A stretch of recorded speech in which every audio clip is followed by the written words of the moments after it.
Hello and welcome to Trade of the Week on Monday, the 3rd of July, 2023.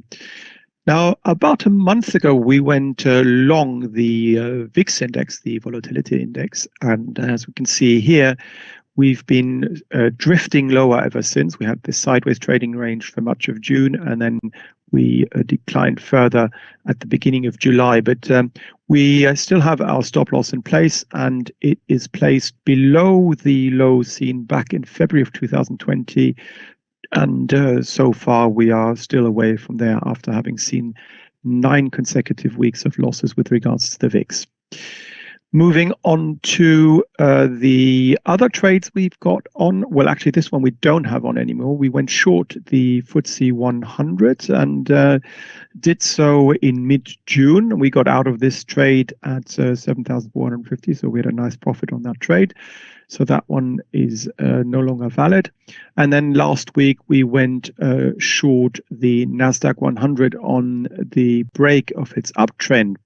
And we did short-term come off, as you can see here, drop down to below 14,700. But since then, because of much better than expected data coming out of the US and also inflationary pressures in the US abating, the NASDAQ 100 is currently surging higher again. And we are getting very close to our stop loss here at 15,285 on a daily chart closing basis.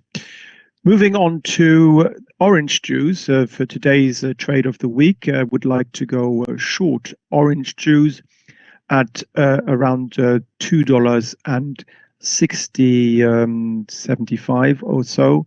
So that would mean we would have a 5-cent stop loss, but we would have a downside target of around $2 and 30 cents or so, just above the 200-day simply moving average. So from a risk-reward point of view, this trade does make sense.